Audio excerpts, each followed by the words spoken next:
Primeira Epístola de Paulo aos Coríntios, capítulo 15.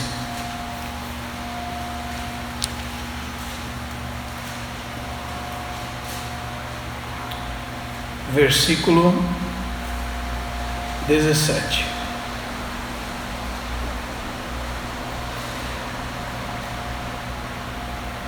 Se Cristo não ressuscitou, é vã a nossa fé, e ainda permanecemos nos nossos pecados. Também no livro de Atos dos Apóstolos,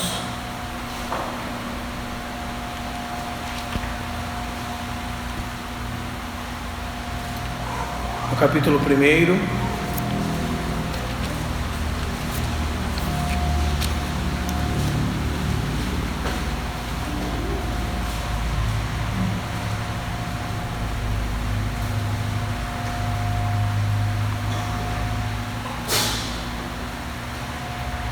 a partir do verso 1, escrevi o primeiro livro ao Teófilo,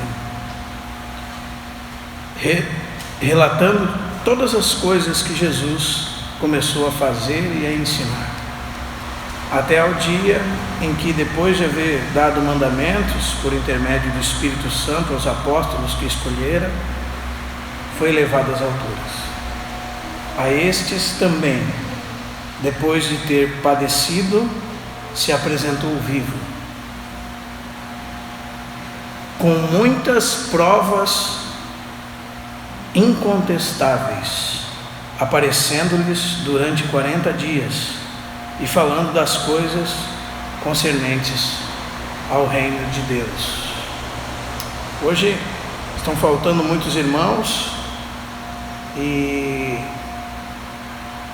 para quem não sabe, hoje a gente tem uma reunião um pouco diferente, uma reunião de estudo da Escritura, e normalmente nós dividimos essa reunião em 2 tempos de 45 minutos.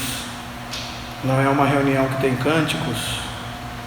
Nós nos reunimos a partir das 19h30 para orarmos, e depois das 8 nós, sempre que lembramos, temos 2 tempos de 45 minutos para tratarmos dos assuntos que estamos tratando. E nós temos seguido uma linha de assuntos chamado itens fundamentais da igreja, ou o bom depósito da fé, coisas que fazem com que nós estejamos firmes sobre a rocha que é Cristo. E nós combinamos que então nós faríamos uma exposição geral de todos esses assuntos em sequência, e muitas vezes nós voltaríamos nos mesmos assuntos, entrando um pouco mais em cada um deles.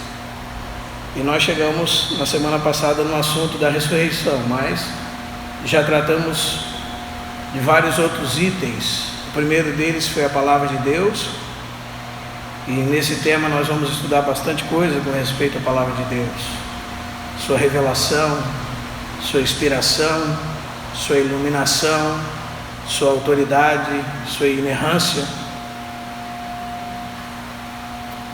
como ela foi escrita, quem a escreveu, como ela foi passada durante todos os séculos, e assim sucessivamente. Mas a primeira coisa que nós vemos foi a autoridade da palavra de Deus e a sua inerrância, como ela foi escrita, e algumas outras coisas. Então, a próxima vez que nós voltarmos a esse tema da palavra de Deus, então nós vamos trabalhar um pouco mais detalhadamente sobre ele.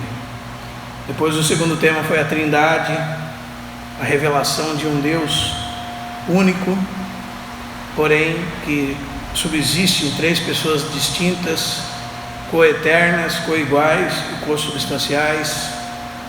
O próximo tema foi a encarnação do Verbo eterno de Deus, o Senhor Jesus Cristo, que fala da sua pessoa, quem ele era, sua natureza divina, sua natureza humana, E nós citamos tantos irmãos que, com propriedade na história da igreja, defenderam esse assunto. Depois nós citamos sobre a obra de Cristo na cruz, a obra expiatória do Verbo de Deus, como substituto pelos nossos pecados.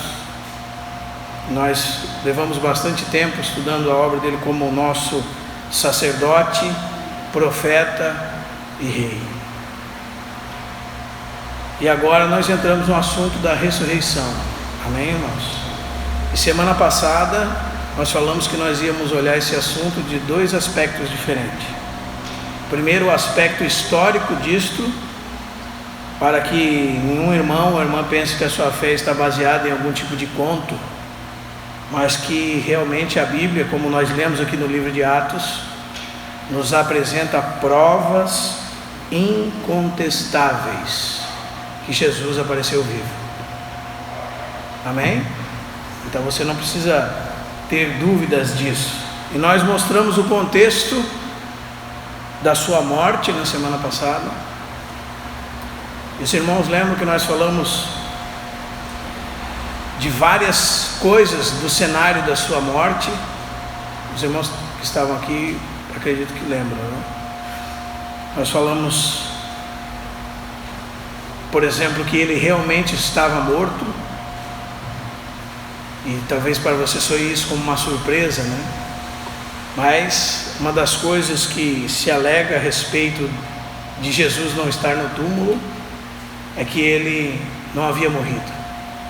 E muitos inimigos das Escrituras, alguns dizem que ele desmaiou e foi enterrado, mas aquele túmulo frio, ele acordou e saiu. Isso são teorias que você vai ouvir por aí. Também você vai ouvir que os discípulos o roubaram. Você vai ouvir que uma das teorias é da alucinação, né? Que era uma alucinação conjunta. Todas aquelas milhares de pessoas que o viram estavam tendo alucinações. Então nós precisamos primeiro provar que realmente a Bíblia revela que ele morreu. E nós mostramos isso com clareza. Amém? Esse é o aspecto histórico desse assunto, irmãos. Depois, na semana que vem, hoje nós vamos continuar nesse aspecto. Na semana que vem nós vamos trabalhar os resultados da ressurreição de Jesus Cristo, ou as provisões da ressurreição. E os irmãos vão perceber que muitas das coisas da nossa fé estão ligadas à ressurreição de Cristo. Aliás, como Paulo disse, se Cristo não ressuscitou, é vã a nossa fé. E ainda permanecemos nos nossos pecados. Isso é importante para mim e para você, porque é um assunto que realmente você e eu devemos crer. Se você não crê que os mortos ressuscitam, então você não crê que Cristo ressuscitou. Esse é o assunto que Paulo está falando em 1 Coríntios 15. Porque os coríntios, talvez por causa da sua filosofia grega, porque era a cidade capital, né, da Acaia. Aliás, Atenas, capital da Acaia, Corinto, uma das cidades mais importantes da Acaia, de filosofia grega. E você sabe que os gregos pensavam que a morte, que a alma realmente ela existia para sempre, mas era só a alma, o corpo jamais voltava da sepultura.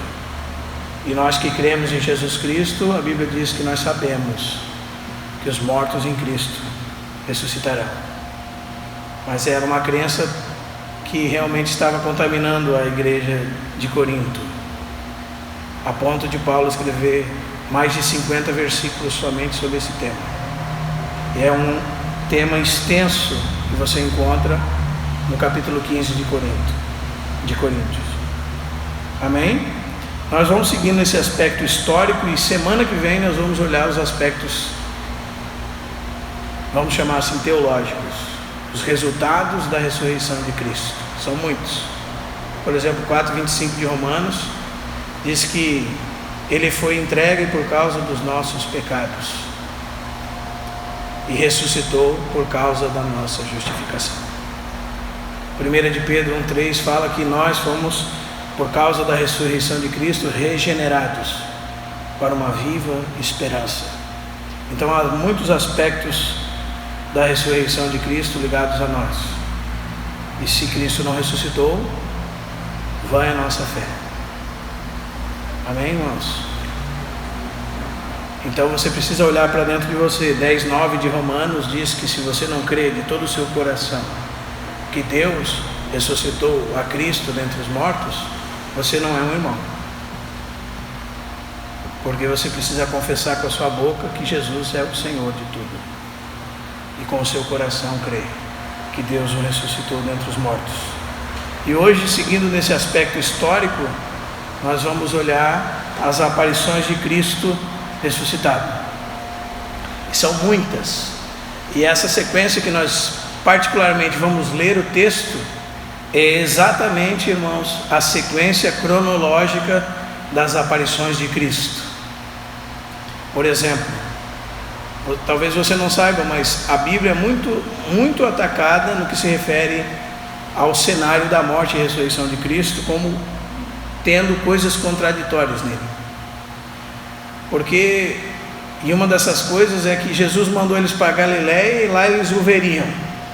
Mas quando você lê os textos, ele aparece a eles aonde? Em Jerusalém. Amém? Num cenáculo onde eles estavam escondidos com medo dos fariseus, como diz a Escritura. Então, como é que pode? Aí eles dizem, viu, Cristo não apareceu na Galiléia. Mas nós vamos ver que há sim uma aparição na Galiléia. Amém? Aliás, há duas. Aliás, há pelo menos três, se a minha mente não está falhando.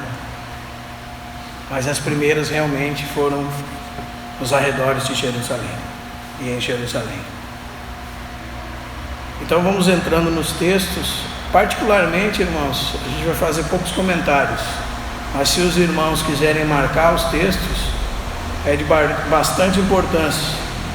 E outros que queiram, depois eu posso passar uma sequência de 11 eventos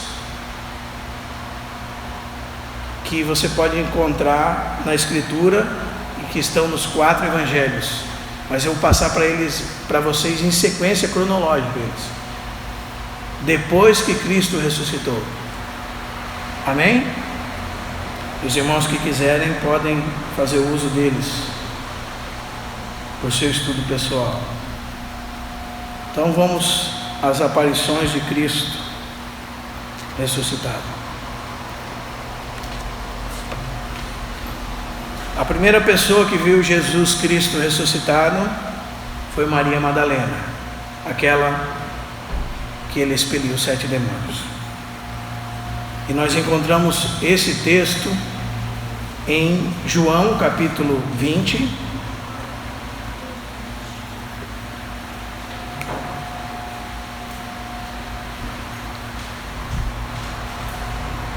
Isso até é um testemunho contra a ressurreição. Se você fosse pensar que eles estavam querendo fazer uma mentira se tornar verdade, a primeira coisa que eles inventariam que foi um homem que viu, não uma mulher. O testemunho de uma mulher não era confiável. Mas a Escritura faz exatamente o contrário, para você ter a certeza que isso é verdade. Amém, irmãos? A primeira pessoa que viu o Senhor ressuscitado foi Maria Madalena. E eu gostaria de só ler os textos dos irmãos. Talvez a gente faça um comentário ou outro, mas nosso propósito hoje é realmente fazer essa sequência das aparições de Jesus. Capítulo 20 de João, a partir do verso 11. Você pode ler desde o capítulo 20, verso 1 em casa. Você vai ver que Maria Madalena foi ao sepulcro e a pedra estava revolvida. E ela foi, chamou João, chamou Pedro, e os dois foram ao sepulcro E quando você chega no verso 11, diz assim: entretanto, Maria permanecia junto à entrada do túmulo, chorando. Enquanto chorava, abaixou-se e olhou para dentro do túmulo. E nós explicamos esse túmulo na semana passada para os irmãos. Nós explicamos o túmulo. O que mais, irmãos? A pedra, o selo, a guarda. O que mais? A mortalha. Tudo isso nós explicamos semana passada. Passando bem rapidamente para os irmãos relembrarem. Nós explicamos que era um túmulo cavado numa rocha. O Evangelho de João fala que esse túmulo era próximo do Calvário. Nesse túmulo havia um jardim. Nós explicamos que esse túmulo era de José de Arimateia, que esse túmulo tinha mais ou menos 2,30 de altura. A porta dele era de 1,30, 1,40. Por isso aqui esse texto nos lembra que ela se abaixou, porque ela precisava baixar sua cabeça para olhar a porta dentro. Explicamos que no centro desse túmulo tinha um lugar aberto e nas suas extremidades haviam camas mortuárias. Essas camas tinham uma elevação onde a cabeça do morto era colocada. Amém? Aí nós explicamos que além que o Senhor foi colocado lá, e antes de ser colocado lá foi preparada uma mortalha para ele, que envolvia o morto todo. E talvez alguns não saibam que ela pesava quase 50 quilos, por causa da mistura de aromas. Nós explicamos que na época, só de um enterro descrito num livro da história, que nós temos para conferir, foi morto um jovem e levou só de aromas 34 quilos de aromas no seu embalsamamento. E nós explicamos que o corpo de Jesus foi, cada vez que era passado uma faixa sobre ele, era colocado um composto de mirra e aloés. E esse composto faz como se fosse uma casca de cimento, por causa da mistura dessas duas essências. E é que aquilo vai se tornando como se fosse uma mortalha mesmo, como se fosse quase um casulo que fica sobre o corpo. E que depois que isso foi feito, que o corpo de Jesus foi colocado nesse túmulo que nunca tinha sido usado. Amém?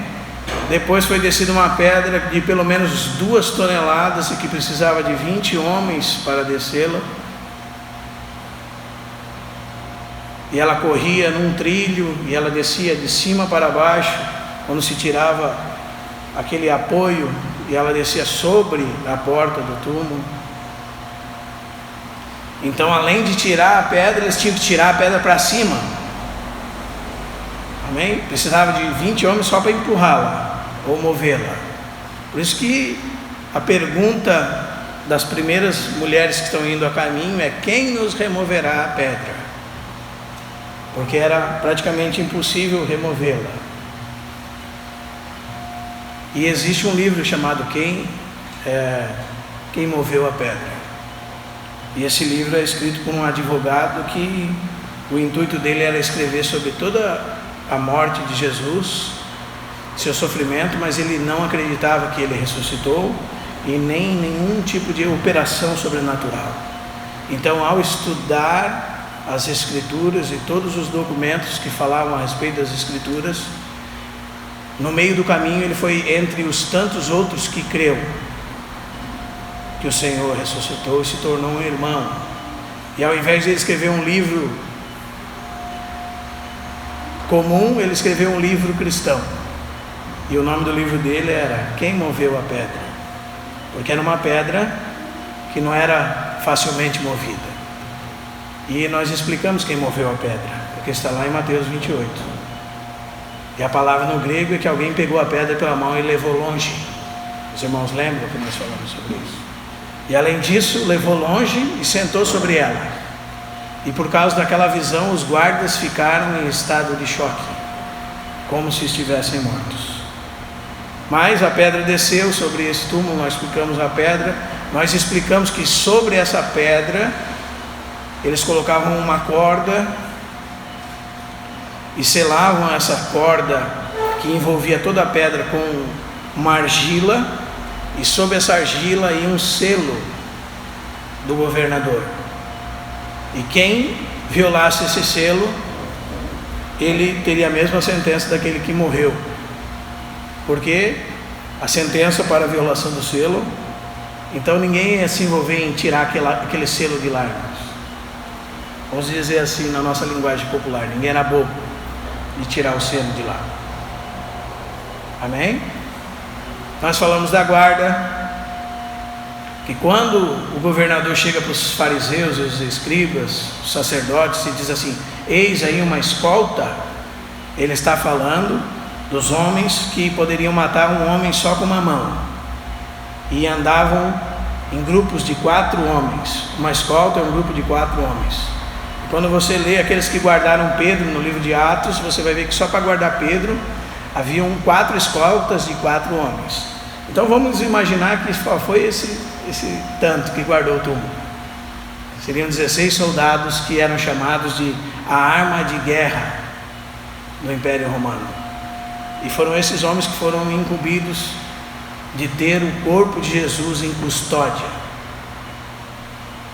E foram esses homens que viram o anjo removendo a pedra e sentando sobre ela, e ficaram como mortos. E nós falamos aquela desculpa bem estranha, né, irmãos? Que eles roubaram o corpo enquanto nós dormíamos. Se você estava dormindo, como é que você viu alguém roubar? Não é? O pior é que é mais fácil acreditar nisso para alguns do que acreditar que Jesus ressuscitou. Que alguém dormindo consegue ver alguém roubando. Ou você está dormindo, ou você está acordado. Amém? E depois nós mostramos o cenário depois da ressurreição. E falamos que é como se Deus dissesse para aqueles homens: façam o máximo que vocês puderem. Façam tudo que vocês acham que conseguem, para que ninguém viole. Porque não vai ser ninguém humano que vai violar esse túmulo. Vai ser o próprio Deus que vai retirar o seu Filho dentre os mortos. Porque o Senhor foi ressurreto dentre os mortos. E aqui nós temos essa cena depois da ressurreição de Cristo e a sua primeira aparição a Maria Madalena. Então, Maria, entretanto, verso 11, permanecia junto à entrada do túmulo chorando. Enquanto chorava, baixou-se e olhou para dentro do túmulo, e viu 2 anjos, vestidos de branco, sentados onde o corpo de Jesus fora posto. E diz, vamos dizer assim na nossa linguagem de hoje, um na cabeceira da cama e outro aos pés da cama. Então eles lhe perguntaram: mulher, por que choras? Ela lhes respondeu: porque levaram o meu Senhor, e não sei onde o puseram. Os irmãos veem, por exemplo, que Maria não havia crido ainda. Para ela pensava que alguém tinha vindo e tinha feito uma façanha extrema, né, irmãos? Mais uma teoria, só para os irmãos estarem cientes. A teoria do túmulo errado, que elas não sabiam onde era o túmulo. Então elas foram num túmulo errado, que estava aberto. Por isso que elas não encontraram Jesus lá dentro.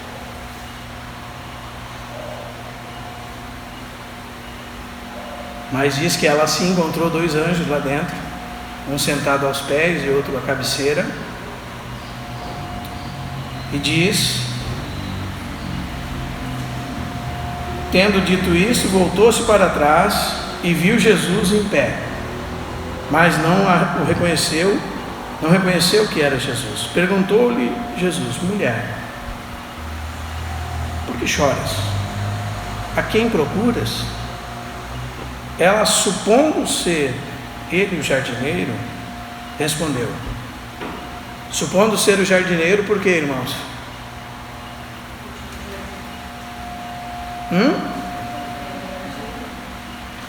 Por quê, irmãos? E onde você vai provar que tinha um jardim?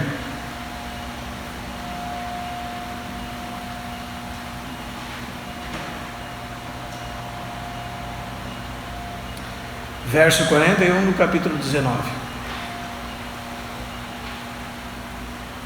Só o Evangelho de João traz essa informação.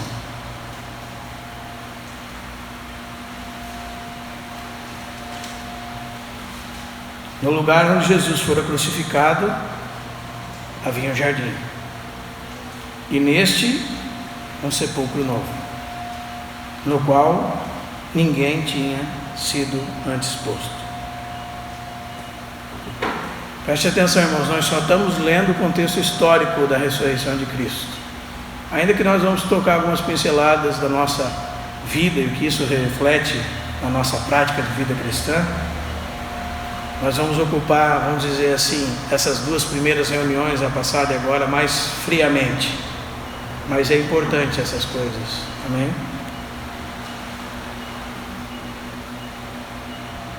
Continuando. Ela, supondo ele ser o jardineiro, respondeu: Senhor, se o tiraste, dize-me onde o puseste, e eu o levarei. Disse-lhe Jesus: Maria. E ela, voltando-se, lhe disse em hebraico: Rabone, que quer dizer mestre. Recomendou-lhe Jesus: Não me detenhas, porque ainda não subi para meu Pai, mas vai ter com meus irmãos e dize-lhes: Subo para o meu Pai e vosso Pai, para o meu Deus e vosso Deus. Então saiu Maria Madalena, anunciando aos discípulos: Vi o Senhor, e contava que ele lhe dissera estas coisas. Se você ler todos os evangelhos, você vai ver que Jesus nunca diz que Deus é pai deles. Sempre você vai ver Jesus falando que ele é o Filho de Deus e que Deus é o seu Pai. Mas após a ressurreição, agora sim, Jesus pode dizer: Não me detenhas, ainda não subi para o quê? Meu Pai, mas vai ter com meus irmãos, e diz-lhes: Subo para meu Pai. E agora, essa é a novidade depois da ressurreição: E vosso Pai, para o meu Deus e vosso Deus. Gostaria de chamar a atenção para depois os irmãos ficarem bastante tempo pensando, pesquisando também. Jesus subiu 10 dias antes da festa do Pentecostes. Então, depois da ressurreição, ele apareceu 40 dias para eles. Ele foi assunto ao céu 40 dias, nós lemos no livro de Atos, depois da sua ressurreição. Eles esperaram 10 dias em Jerusalém e foram cheios do Espírito Santo. Não é assim? Ele subiu na presença de todos, diante de todos, no Monte das Oliveiras. Não foi assim? Parece que nós temos uma subida antes de tudo isso aqui, irmãos. A ponto de ele dizer para Maria Madalena: Não me detenhas, porque ainda não subi. Depois você pode considerar isso em casa. Amém? Considere isso em casa. Não me detenhas, porque ainda não subi para o meu Pai. Então, havia uma preparação para ele diante de Deus. Não é verdade, irmãos? Precisamos tomar atenção na palavra de Deus. Ou seja, em outras palavras, imediatamente após sua ressurreição, ele se apresentou diante de Deus. Amém, irmãos? Provavelmente, como diz o livro de Hebreus, né? para fazer de uma vez por todas um único sacrifício pelos pecados.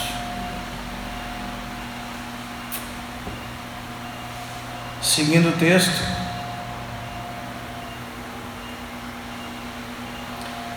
então saiu, verso 18 e é o final, né? Maria Madalena anunciando aos discípulos, viu o Senhor e contava que ele lhe dissera estas coisas. A segunda aparição de Jesus, Mateus capítulo 28.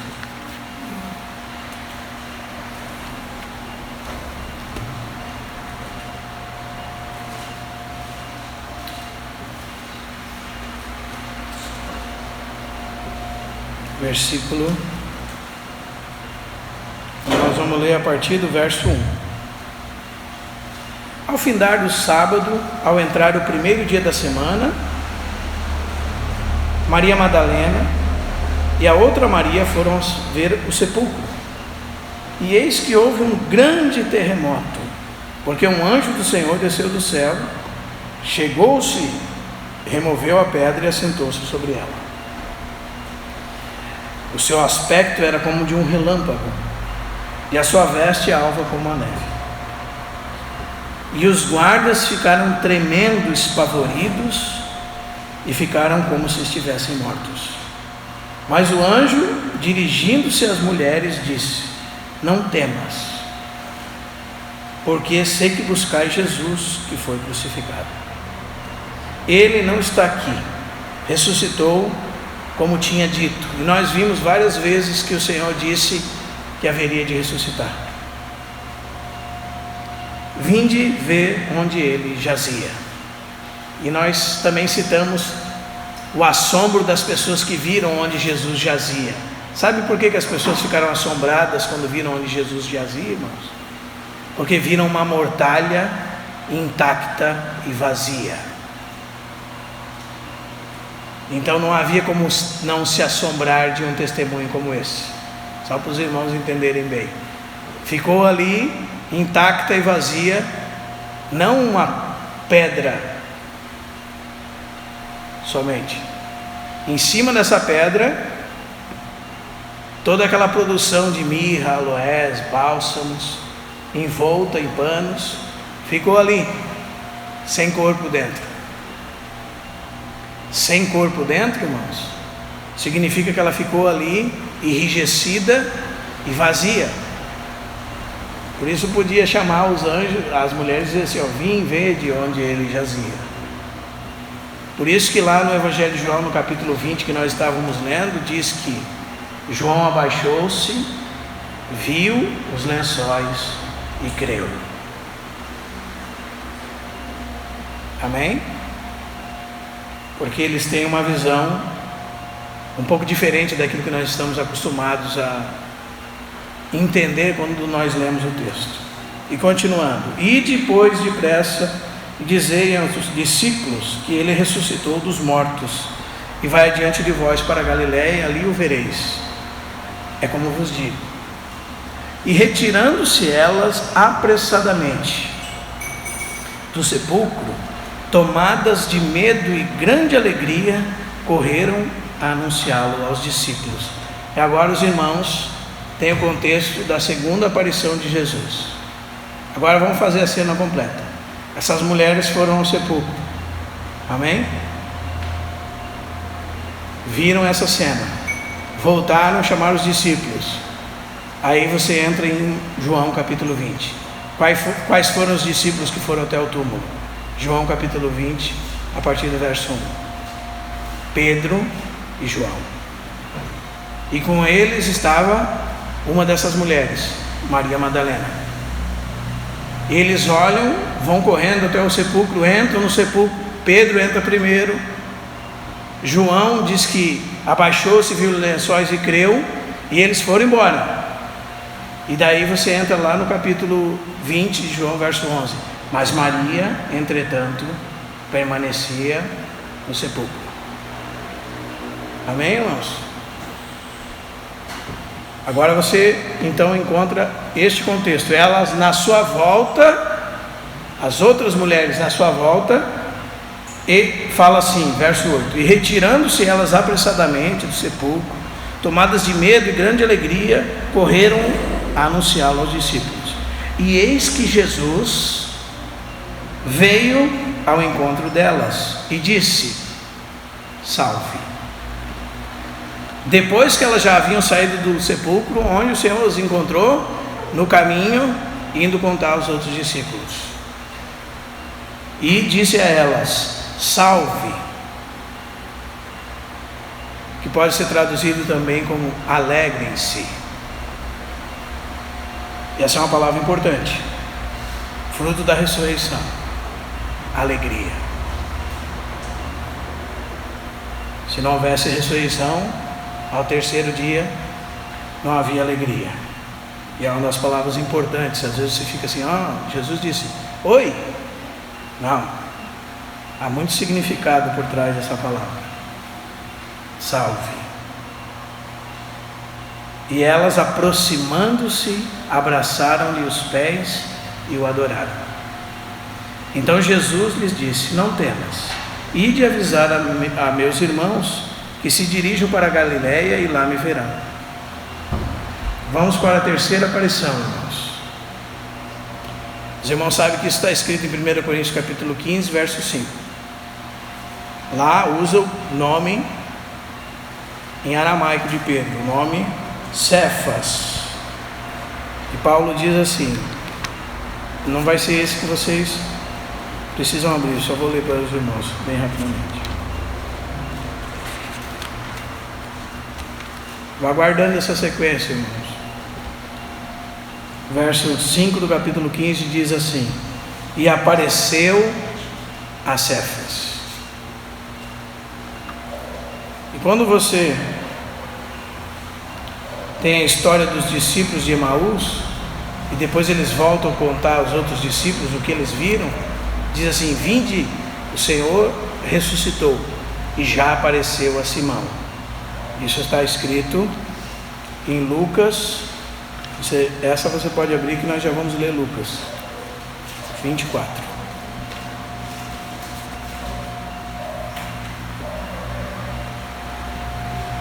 De 24, 33 em diante. E na mesma hora, levantando-se, voltaram para Jerusalém, onde acharam reunidos os 11 e outros com eles. Informação importante, irmãos, que às vezes passa despercebido. Os quais diziam: o Senhor ressuscitou e já apareceu a Simão. E os irmãos sabem todo o contexto de Simão. Os irmãos que já leram livros do Otmani, como "E a Pedro", que é aquela frase de Marcos: ide dizei a meus irmãos e a Pedro. Naquele livro, o irmão cria todo um contexto em cima dessa história de Pedro, porque Pedro negou o Senhor e precisava ser restaurado, porque ele pensava que nem mais discípulo seria, porque ele, como diz em Marcos, negou e anatematizou Jesus. E diz que quando Jesus olhou para ele em Lucas, ele saiu e chorou amargamente. E Paulo nos informa que Jesus apareceu particularmente ressuscitado a Pedro, talvez para uma conversa particular com Pedro.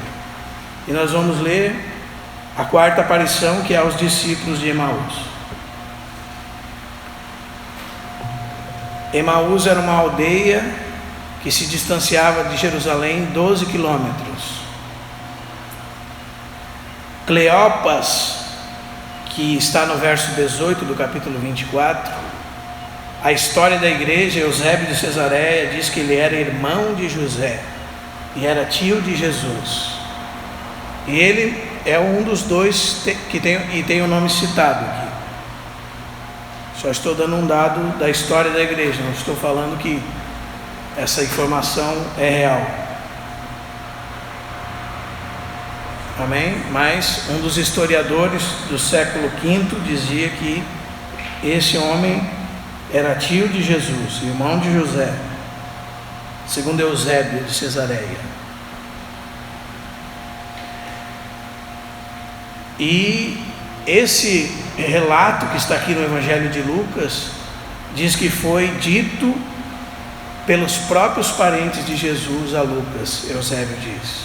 E é possível, né, irmãos? Porque a Bíblia diz em Lucas 1 que Lucas fez uma apurada investigação de tudo desde sua origem, através das testemunhas oculares e dos ministros da palavra. Então não há problema nenhum em Lucas ter sentado com Maria, ter sentado com algum da família de Jesus, ter sentado e pesquisado, como ele diz, tudo desde a sua origem. Então são só informações para enriquecer a nossa compreensão. A partir do verso 13 nós vamos ler.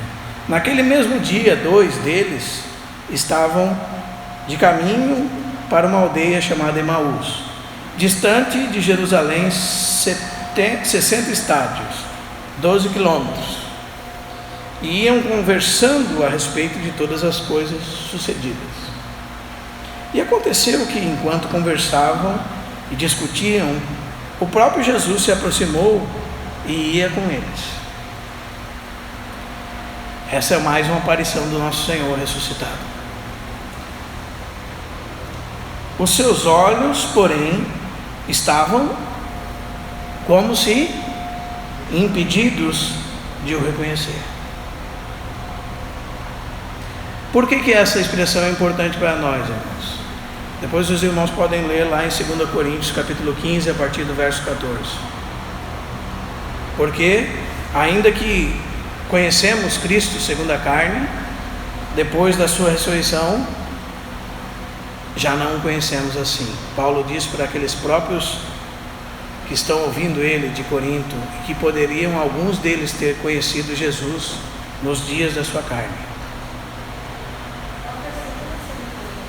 2 Coríntios 14 até o 18. É aquele texto: o amor de Cristo nos constrange, sabendo nós isto, um morreu por todos, logo todos morremos, para que os que vivam não vivam mais para si mesmos, mas por meio daquele que morreu por eles e ressuscitou. Assim, diz lá o texto, a ninguém mais conhecemos segundo a carne. E se conhecíamos Cristo segundo a carne, já nós não o conhecemos desse modo. E aí você tem aquele texto famoso, no verso 17, que alguém que está em Cristo é uma nova criatura. As coisas velhas já passaram, tudo se fez novo. Então os seus olhos, porém, estavam como que impedidos de o reconhecer. Também nós sabemos, por muitos estudiosos, que o Senhor estava treinando os seus discípulos, nesse tempo em que estava aparecendo para eles, para o reconhecer espiritualmente, não mais fisicamente. Porque agora eles não iam mais depender de Jesus fisicamente com eles, mas agora eles precisariam, pelo Espírito, o reconhecer através de olhos espirituais e crerem e confiarem naquilo que não viam. Para isso o Senhor estava os treinando. Amém? E a Bíblia diz que Jesus apareceu em outra forma, como diz o livro de Marcos.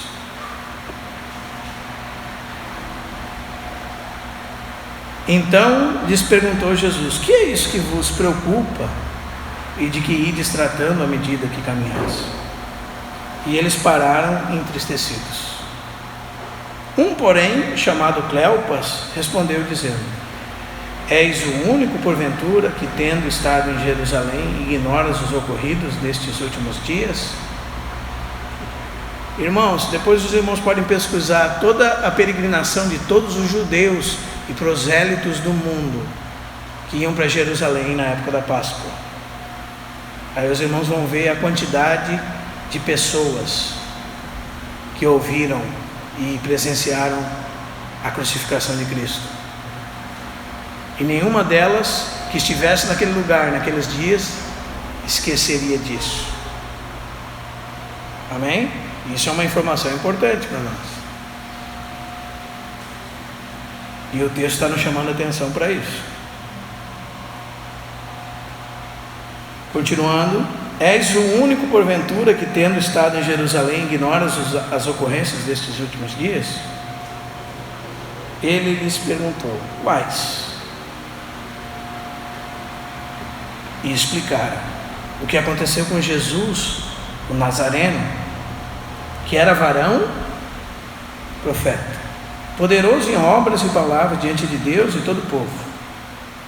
Como os principais sacerdotes e as nossas autoridades o entregaram para ser condenado à morte e o crucificaram.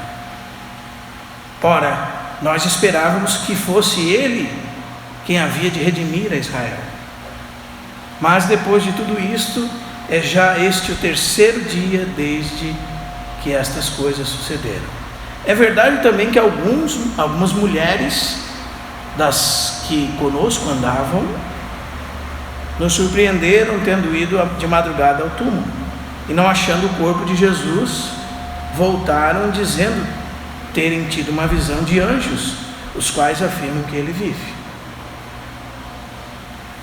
E não achando, e verso 24, de fato, alguns dos nossos foram ao sepulcro e verificaram a exatidão do que disseram as mulheres, mas não o viram.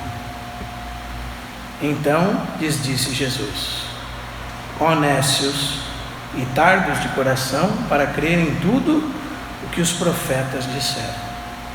E veja, irmãos, através do que nós vamos nos encontrar com o nosso Senhor Jesus Cristo. Verso 27.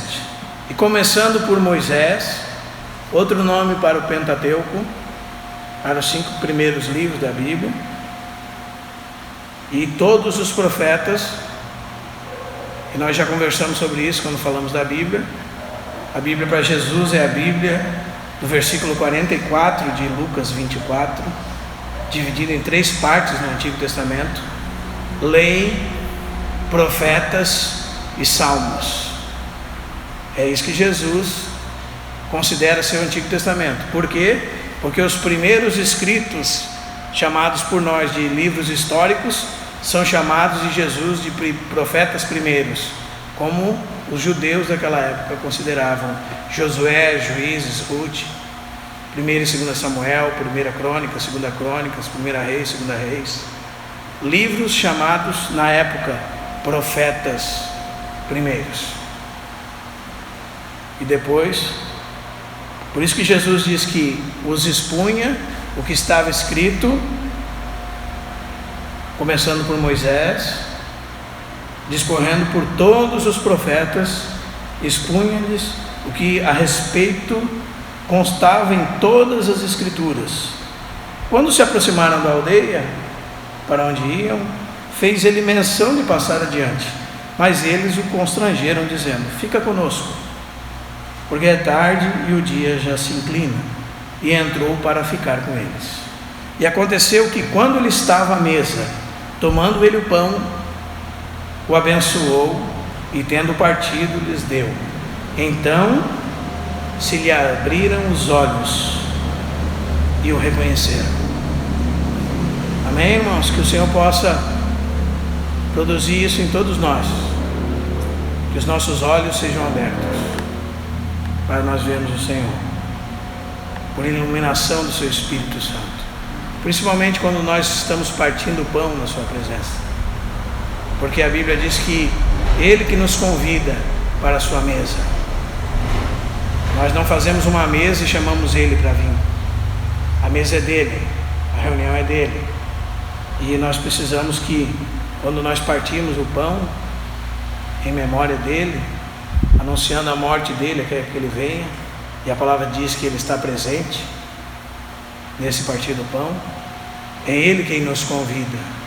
Amém? Que nós possamos vê-lo ressuscitado. O Senhor possa nos dar esses olhos para ver. Então disseram, verso 32: porventura não nos ardia o coração quando ele pelo caminho nos falava, quando nos expunha as Escrituras? Se nós queremos ver a Cristo, irmãos, se nós queremos ter o nosso coração aquecido por Cristo, A única maneira é ter relação com a palavra de Deus, com vida de oração e na palavra de Deus. As pessoas pensam que vão ouvir a Cristo, ter um coração aquecido, de muitas formas, e sempre essas formas são formas que não são cotidianas, vamos dizer assim. Mas eu acredito que se você e eu somos pessoas que nos dedicamos à palavra de Deus, nós não por poucas vezes tivemos o nosso coração ardendo, lendo as Escrituras. Todos nós já experimentamos essa realidade, se somos crentes, se nos dedicamos a isso. Ter o coração aquecido pela exposição da Escritura. O próprio salmista no Salmo 119 diz que a exposição das suas palavras ilumina a alma e dá sabedoria aos simples. Amém? Não depende da nossa condição intelectual. Depende de quanto nós nos expomos à palavra de Deus. Se nós queremos ver a Cristo, em realidade, esse é o meio, esse é o caminho. Muitas vezes, alguém está te levando para algum lugar e diz, quer experimentar Cristo? Então vamos aqui invocar e ajoelha, e a pessoa fica ali. Às vezes, dizem que muitos que caem num êxtase espiritual, mas não viu a Cristo, não viu nada. Volta para casa igual foi. Agora, quando você tem um coração aquecido por essa palavra viva, eterna, eficaz, sem dúvida alguma a sua vida é mudada. Você vê a Cristo em realidade. É isso que firma os seus pés, irmãos. Os meus pés. Vê a Cristo em verdade pelas Escrituras. Então você não é mais movido por qualquer vento. E nós temos muitos. Nós viemos conversando em viagem, eu e Israel, de que situação deplorável nós estamos. E não existe situação pior, nem existiu pior do que nós vivemos. Parece que está todo mundo anestesiado. Parece que todo mundo que nós conhecemos tomou algum remédio que o deixou fora de si. As pessoas não têm mais um pensamento que consegue se concentrar coerentemente em alguma coisa. Parece que está todo mundo, como diz o ditado popular, no mundo da lua, principalmente para as coisas de Deus. Quando se faz um show, um estardalhaço, então as pessoas estão tudo ali bagunçando e agitando. Agora, é difícil não causar sono quando a palavra está sendo explicada. Então isso nós devemos considerar, porque é um mal do nosso século terrível. São trevas mesmo que são quase que palpáveis diante de nós. Nós precisamos ver se isso não está em nós já, está causando alguma coisa na nossa própria vida, irmãos. Nós não conseguimos suportar a palavra de Deus. E a Bíblia diz que aquele que é de Deus ouve as palavras de Deus. Amém? Então nós precisamos considerar isso. Nós temos visto, por exemplo, pessoas que abrem as Escrituras e elas têm uma mensagem na cabeça delas que não provém das Escrituras, mas elas procuram algum texto das Escrituras que concorde com aquilo que elas querem falar. Esses dias atrás estava vendo alguém que queria falar sobre o egoísmo, o amor próprio. Aí ele já tinha toda a mensagem dele. Então daí ele abriu um texto de Paulo, tomou a palavra filantropos, que é amar a si mesmo, e só foi isso que ele usou do texto. Porque ele saiu do texto, não voltou mais para o texto não serviu para nada dele. E ele ainda colocou no texto a ideia dele. Mas quando nós lemos as Escrituras, a mensagem salta do texto. A mensagem é o texto. Ela nasce no texto, ela fica no texto e ela provém do texto para a glória do Senhor.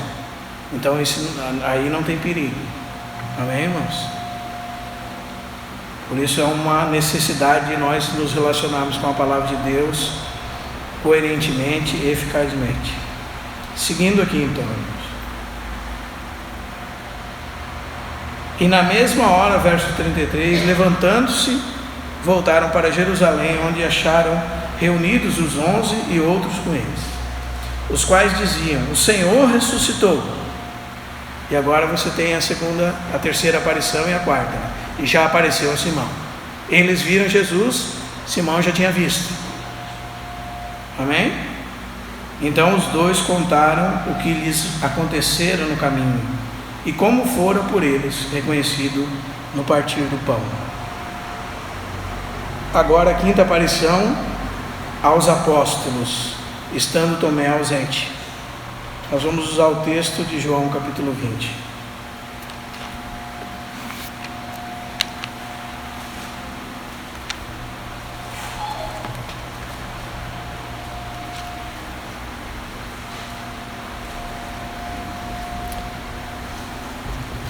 Você pode botar o dedinho em Lucas 24 também, que eu gostaria de ler com os irmãos depois. Deixa ele guardado, né?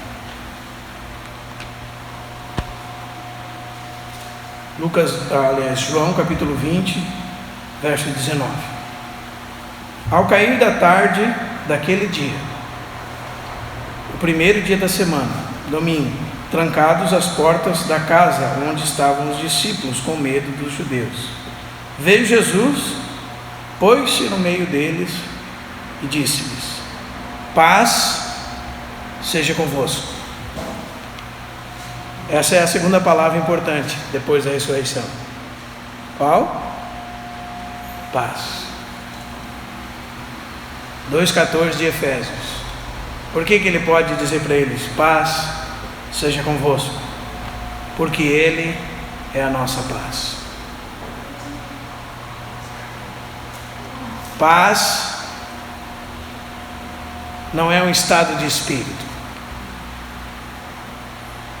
Paz é uma pessoa. E só tem paz quem tem a Cristo. Cristo é a nossa paz.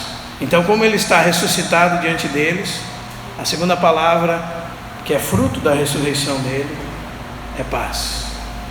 Garantia de justificação. Romanos capítulo 5.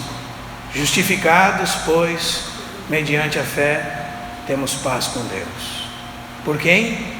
Por meio de nosso Senhor Jesus Cristo. Agora que você foi perdoado dos seus pecados, a sua dívida foi paga diante de Deus, todos os seus pecados foram pagos pela cruz de Cristo numa obra expiatória por sua morte. Então, depois da ressurreição de Cristo, você é declarado justo diante de Deus, por causa da ressurreição do nosso Senhor Jesus Cristo. E por causa da ressurreição de Jesus Cristo, você é justificados, pois, mediante a fé, temos paz com Deus. Como nós falamos muito sobre expiação, irmãos, nós não vamos tocar nesse assunto. Talvez depois você pode ouvir sobre ele. Peça os áudios e você vai ouvir sobre ele. Nós passamos semanas falando sobre expiação, porque nós falamos que existem muitas teorias equivocadas sobre a expiação, e uma delas é do resgate pago a Satanás, que você estava lá preso nas garras de Satanás, e Jesus foi lá e deu dinheiro para Satanás e levou você. Isso não é verdade, irmãos. A Bíblia diz que aquilo que nos era contrário estava diante de Deus e causava a ira de Deus contra nós. Deus estava em oposição a nós em ira, por causa dos nossos pecados. Mas, se você estuda a origem da palavra expiação, ela significa sacrifício de substituição para sanar a justa santidade de Deus. Então, o Senhor pagou um preço pelas nossas vidas diante de Deus. E por causa que agora não há mais dívida diante de Deus, nós podemos ser justificados. E é muito mais do que muitos irmãos pensam, que a justiça de Cristo caiu sobre nós agora. Porque se você pensa assim, a justiça para você está separada de Cristo, muitas vezes. Muitos irmãos dizem que a nossa culpa caiu sobre Cristo e a justiça de Cristo caiu sobre nós. Mas parece que a justiça de Cristo é algo que está separado de Cristo. E a verdade é que justificação é por causa que temos a Cristo. Temos o justo. Então a justiça dele está em nós. Como dizia John Bunyan, que ouviu da parte de Deus quando estava saindo, querendo ser uma pessoa melhor diante de Deus e pensando o que ele poderia fazer para ser justificado diante de Deus, e diz que uma voz dentro dele disse para ele assim: a tua justiça está nos céus. E a justiça dele está assentado à destra de Deus, é o próprio Cristo. Não é a justiça de Cristo separado da pessoa de Cristo. Por que eu estou falando isso? Porque muitas pessoas simplesmente restringem o assunto da justificação no fato dos nossos pecados serem postos sobre Cristo e a justiça de Cristo sobre nós. Mas poucos deles dizem que nada disso está desassociado de ter a Cristo ou não. E às vezes tanta ênfase sobre esse assunto, parece mais que você recebeu a justiça de Cristo, mas não a Cristo. Amém, irmãos? E por causa que você foi justificado diante de Deus, você foi declarado justo diante de Deus, por ter a Cristo, você tem paz com Deus. E é isso que diz aqui o texto para nós. Jesus apareceu no meio deles, verso 19 diz: paz seja convosco. E dizendo isso, lhes mostrou as mãos e o lado. Alegraram-se, portanto, os discípulos ao verem o Senhor. Disse-lhes, pois, Jesus outra vez: paz seja convosco. Assim como o Pai me enviou, eu também vos envio. E havendo dito isso, soprou sobre eles e disse-lhes: recebei o Espírito Santo. Nós não vamos entrar nesse texto. Há muitas coisas a serem explicadas sobre esses próximos versículos. É daqui que os católicos tiram que um sacerdote pode perdoar pecados. Desses próximos textos: se de alguns perdoares os pecados, são-lhes perdoados, e se lhes retiverdes, são retidos. Outro dia, quando nós falarmos sobre o perdão e seus distintos aspectos, nós vamos compreender mais sobre esse texto aqui. Existem muitos aspectos do perdão de Deus. Existe o perdão para a eternidade, o perdão de comunhão, o perdão governamental, o perdão de muitos aspectos, pelo menos 4. E um deles é um perdão que muitas vezes a igreja dá. Como assim, irmão? Já que eu citei, eu vou explicar bem rapidamente. Como assim? Existem pessoas que às vezes já têm a Cristo, estão sendo confundidas pelo diabo.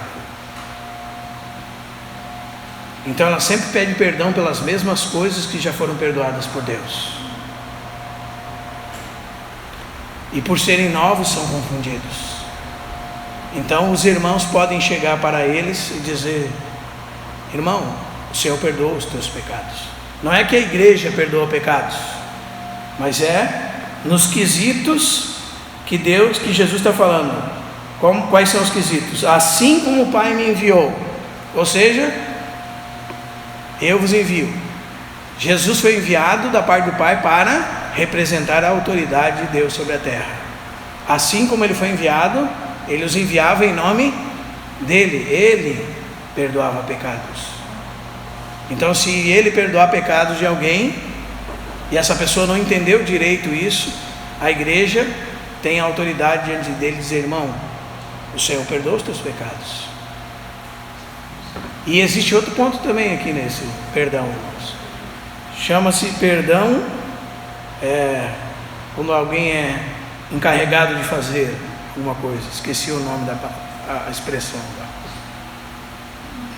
Você dá uma incumbência para a pessoa.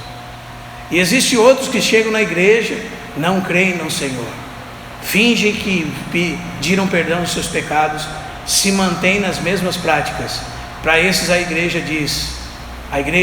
tem autoridade de Deus para dizer: seus pecados não foram perdoados, você é um mentiroso. E é disso que esse texto está falando: se perdoares o pecado, serão perdoados; se retiveres, eles serão retidos, porque são representantes de Deus. Os irmãos estão entendendo? Não é igual o padre que diz ali: você confessou, está perdoado, faz tantas Ave Marias, tantos Pai Nossos. Não tem a ver com isso, mas é daqui que se tira esse texto. Então nós precisamos entender ele, mas só citei, não é nosso assunto. Chama-se perdão e seus distintos aspectos. Quando Deus te perdoou e agora você é salvo eternamente, livre do inferno, esse é o perdão que gera a vida em você. Agora, quando você é um pecador e você peca, amanhã você pecou, aí você tem um perdão de comunhão para restabelecer sua comunhão com Deus. O Deus te perdoa. Quando você entende o que é a vida, você coloca a vida em dois princípios diferentes: sobrevivência e comunhão. Se você é um ser humano, você tem esses dois princípios que podem evidenciar que você é. Você tem um senso de sobrevivência. As pessoas amam as suas famílias, mas se um carro vai bater na direção deles, eles puxam para o lado que eles não estão. Mata a mulher, mata os filhos, porque esse é um instinto de sobrevivência. Todo ser vivo tem. Isso são duas características da vida. E outro é que precisa se relacionar. Os irmãos que já tiveram galinha, sabe que se botar uma galinha sozinha, ela fica lá no canto, tristonha. Quando coloca duas juntas, já começa a ciscar e bagunçar. Coloca um monte. Isso é que a vida tem essas duas características. E quando Deus te perdoa os pecados para sempre, para você estar com Ele, você garantiu o direito à vida. Então a questão da sobrevivência está garantida. O perdão eterno está garantido. Mas aí quando você peca, você não tem mais comunhão com Deus. Aí quando você pede perdão para Deus, estabelece a comunhão de novo com Deus, sua vida cristã prossegue. Amém? E existe o perdão governamental, quando Deus está tratando com você.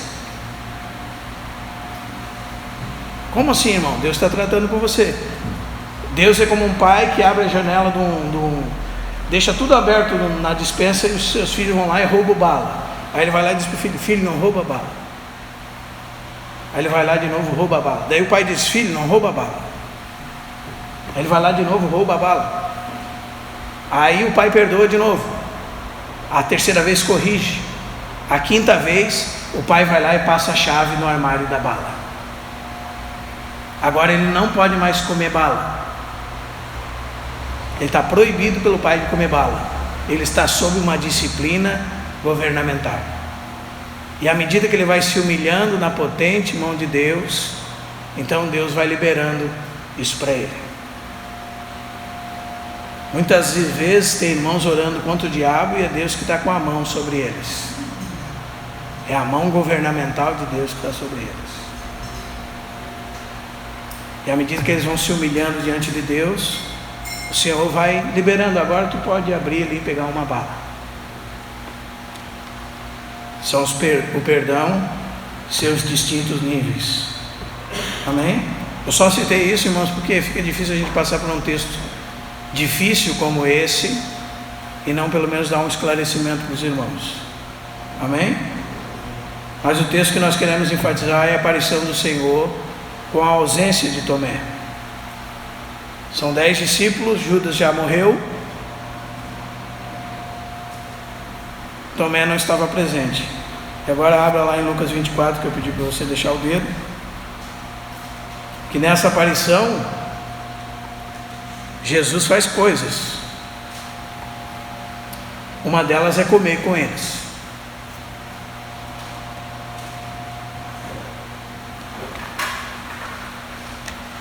Falavam, 24:36 de Lucas, falavam ainda estas coisas quando Jesus apareceu no meio deles e disse: paz seja convosco. Eles, porém, surpresos e atemorizados, acreditaram estar vendo um espírito. Mas ele lhes disse: por que estáis perturbados? Eles pensavam ser um quê? Pensavam ser um espírito. Vamos ver se era um espírito, irmãos. E por E por que sobem dúvidas ao vosso coração? Vede as minhas mãos e os meus pés, sou eu mesmo. Apalpai e verificai, porque um espírito não tem carne. Então um corpo glorificado tem o que, irmãos? Tem. É isso aí. Porque um espírito não tem carne nem ossos, como vedes que eu tenho. Dizendo isto, mostrou-lhe as mãos e os pés. E por não acreditarem eles ainda, por causa da alegria, estando admirados, Jesus lhes disse: tendes alguma coisa de comer? Então lhes apresentaram um pedaço de peixe assado e um favo de mel. E o que ele fez? Comeu com eles, num corpo glorificado, vindo da morte, com marcas nas mãos e nos pés e no lado, tendo carne, tendo ossos. Amém? O corpo que não está mais na sepultura, porque ela está vazia, o túmulo vazio, e o Senhor ressurreto na presença deles, com provas incontestáveis da sua ressurreição.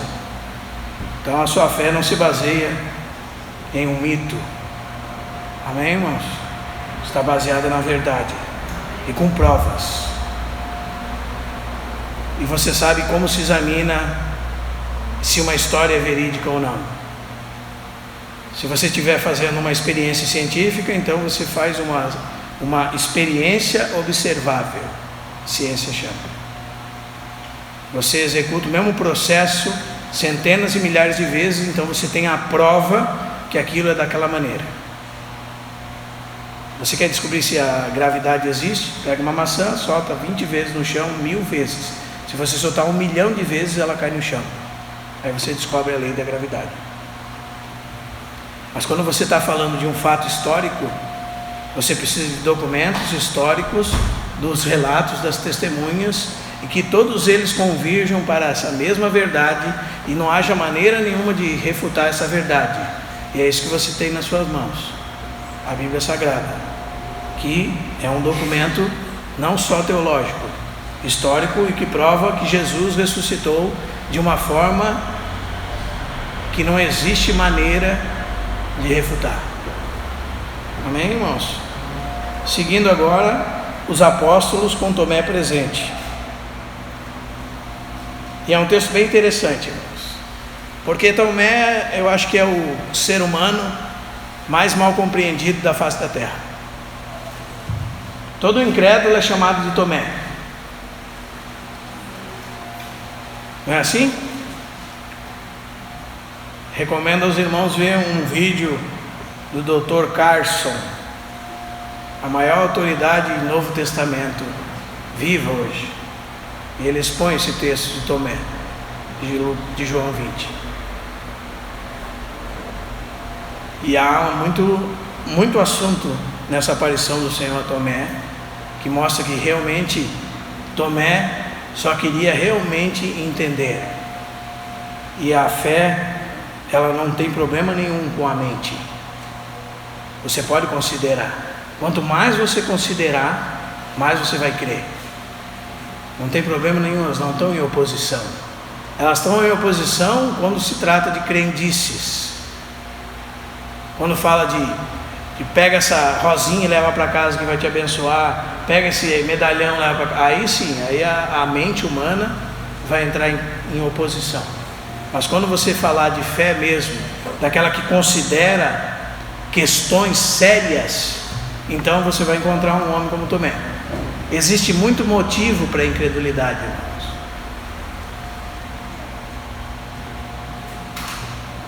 Existem muitos motivos para a incredulidade. Tem gente que é incrédulo só porque não conhece. À medida que você vai expondo a Escritura para ele, ele crê, o Senhor regenera e ele nasce de novo. Ele só é incrédulo porque ele não conhece. A incredulidade tem muitos motivos. Até mesmo o cansaço faz com que você perca a credulidade.